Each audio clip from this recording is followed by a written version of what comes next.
Hello everyone, I hope all are doing well. In last class हमने start की थी unit 3, जिसमें हमने थोड़ा सा एंटीजन और ब्लड के टाइप्स पढ़े थे कि उसके कौन से टाइप्स होते हैं, सेलुलर नॉन सेलुलर पार्ट कौन सा होता है और ब्लड क्यों ज़्यादा इंपॉर्टेंट होता है। आज हम पढ़ेंगे antibodies in the blood. Blood के अंदर एंटीबॉडीज कहाँ मिलेगी। एंटीबॉडीज जो होते हैं वही एक प्रोटीन दैट डिस्ट्रॉय और इनएक्टिवेट स्पेसिफिक एंटीजन, जो कि डिस्ट्रॉय कर सकता है और इनएक्टिवेट कर देता है किसी भी एंटीजन को, और जो कि फाउंड होते हैं ब्लड सीरम में। जो ब्लड सीरम होता है, मैंने आप लोगों को बताया था सीरम क्या होता है। जब भी कोई प्लेटलेट्स बन जाते हैं जिसमें फिब्रिन को हम रिमूव कर देते हैं, प्लाज्मा के अंदर से फिब्रिन हम रिमूव कर देते हैं, फिब्रिनोजन, उसके बाद हमारा सीरम बचता है येलो पार्ट, जो कि हमारा कोविड के टाइम पे मैंने आप लोगों को बताया था, जो कि बहुत ज़्यादा यूज़ हो रहा है कोविड के टाइम पे कि प्लाज्मा चाहिए पेशेंट को, किसी का जो भी कोविड से रिकवर हुआ तो उसके लिए जो प्लाज्मा ले रहे थे वही सीरम पार्ट ले रहे थे, जो येलोइश पार्ट था। The fundamental principle of blood typing is that for every antigen there exist a specific antibody.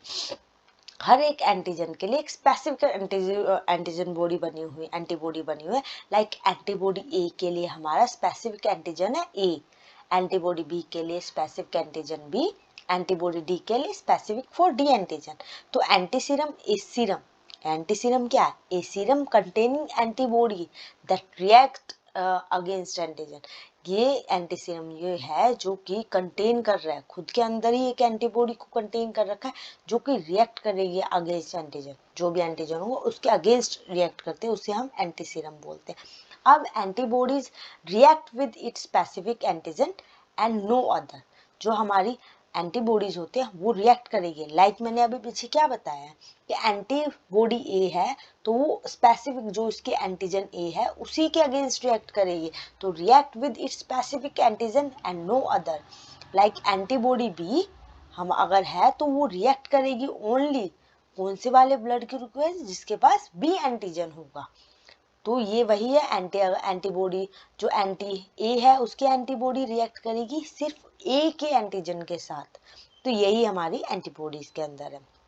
Antibodies are normally बायवैलेंट, ये हमारी बायवैलेंट होती है। That is they have two reactive site, इसके पास दो रिएक्टिव साइट है। This means that an antibody can attach to antigen. Antibody जो होते हैं एंटीजन के साथ अटैच हो जाती है, जो कि लोकेट कर पाती है टू रेड ब्लड सेल को, forming a network of cross linking cell since clumping और एग्लूटिनेशन से। अब वो क्लम्पिंग कर देता है, फटाफटा कर देता है, जिसके साथ रिएक्ट कर जाता है वो फटाफटा कर देता है, उससे हमें पता चल जाता है कि क्या ब्लड ग्रुप है, क्या इसके अंदर एंटीजन प्रेजेंट है, क्या इसके अंदर एंटीबॉडीज प्रेजेंट है। अब लाइक आपको इसमें दिख रहा होगा, red blood cell contain A antigen do not combine with B antibody. इसके पास ए एंटीजन है तो ये बी एंटीबॉडी के साथ कनेक्ट नहीं कर पा रहा है। और इसके अंदर क्या है, red blood cell containing B antigen, जो कि रेड ब्लड सेल के पास बी एंटीजन है, ये इसके बाउंड्री पे आप लोगों को दिख रहा है बी एंटीजन है, और ये कोएगुलेट हो गया, क्लम्प्ड हो गया है किसके साथ, in the presence of B antibody. अब इसके अंदर एंटीजन भी है, एंटीबॉडी भी है। अगर एंटीबॉडी वही डाली है हमने, हम ब्लड टेस्ट करने के लिए डालते हैं ना सेम, अगर डालते हैं और वो क्लम्प हो जाता है, वो फटाफटा सा हो जाता है, एक ग्लूटिनेशन उसके अंदर हो जाती है, तो हमारा वही ब्लड ग्रुप होता है। तो ये इसमें ये दिखाया गया, इसमें क्या दिखाया गया कि नहीं, इससे रिएक्ट नहीं किया।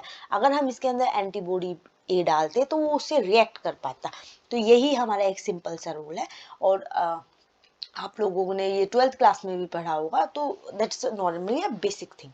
अब blood typing, population breakdown, like approximately 43% of population में ओ टाइप ब्लड ग्रुप हमें मिलता है, और 42% टाइप ए मिलता है, और 12% टाइप बी मिलता है, एंड 3% टाइप ए बी मिलता है। सबसे कम हमारा ए बी मिलता है। हम कहते हैं ना ओ बी बहुत कम है, बहुत रेयर है, ओ बी नहीं मिलता, पर सबसे ज़्यादा 43% जो ब्लड ग्रुप पॉपुलेशन का वो है। वो जो कहते हैं ना कि नहीं मिलता, वो हमारा ओ नेगेटिव बोला जाता है, कि ओ नेगेटिव ब्लड ग्रुप बहुत रेयर होता है। अब type A blood has only antibody B and no, मतलब जो हमारा टाइप ए ब्लड है उसके अंदर एंटीजन बी और नो एंटी ए नहीं मिलेगी। टाइप बी ब्लड में has only anti A and no anti B. ऐसे ही ये सीक्वेंस है, आप इसको देख लेना। अब अगर हम इतने धीरे धीरे करेंगे तो हमारा हो गया सिलेबस। तो आगे चलते हैं हम। अब ब्लड टाइपिंग कैसे कर रहे हैं हम, difference between the blood group. Like हमारा अभी पीछे क्या है, हमारा एंटीजन एंटीबॉडी के ऊपर बात चल रही है। अब हमारा अगर ब्लड ग्रुप ए है, हमारा ए ब्लड ग्रुप है, तो उसके ऊपर एंटीजन ए ही मिलेगी। जो भी हमारा लाइक ब्लड ग्रुप है तो उसके आउटर साइड पे मैंने बोला एंटीजन प्रेजेंट होता है।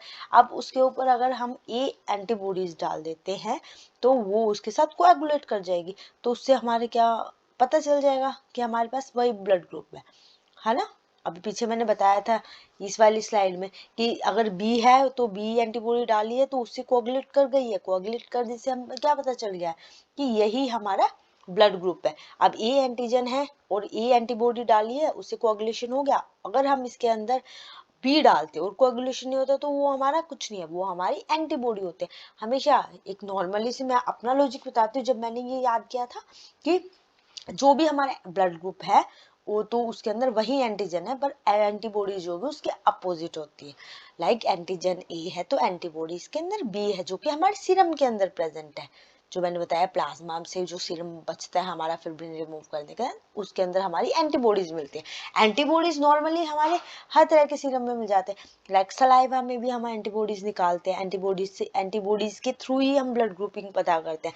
यूरिन के अंदर और हमारा स्वेट के अंदर भी हम पता कर सकते हैं एंटीबॉडीज के थ्रू कि कौन सा ब्लड ग्रुप है।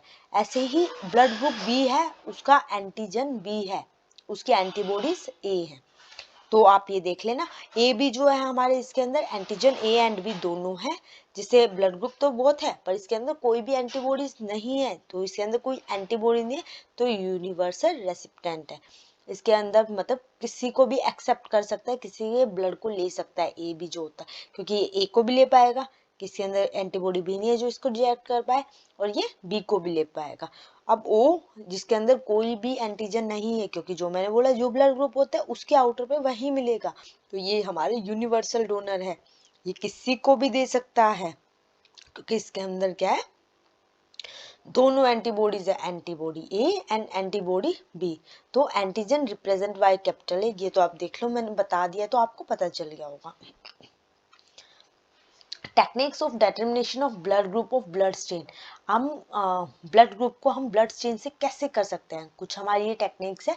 ए बी ब्लड ग्रुपिंग से हम बता सकते हैं, जो भी ब्लड स्टेन वगैरह हुआ हम ए बी ब्लड ग्रुपिंग से नॉर्मली करके उसे यूज करके बता सकते हैं। एक हमारा एब्जॉर्प्शन इल्यूशन मेथड होता है, और थर्ड वन हमारा होता है immuno diffusion method, immuno electrophoresis और इम्यूनो डिफ्यूजन मेथड। इसको तीनों नाम से बोल लेते हैं। इम्यूनो डिफ्यूजन मेथड भी हो गया, इम्यूनो इलेक्ट्रोफोरेसिस भी हो गया, और वो ही सेम मैंने लिख दिया, डबल डबल हो जाता है कई बार। अब एब्जॉर्प्शन इल्यूशन टेक्निक्स हैं, इम्यूनो एसे टेक्निक्स हैं। हाँ ये हम साथ साथ पढ़ेंगे। ये एंजाइम मल्टीपल इम्यूनो टेक्निक्स हैं। तो अभी के लिए तो इतना ये टेक्निक्स है, आगे की क्लास में हम इसे कंटिन्यू करेंगे इसे।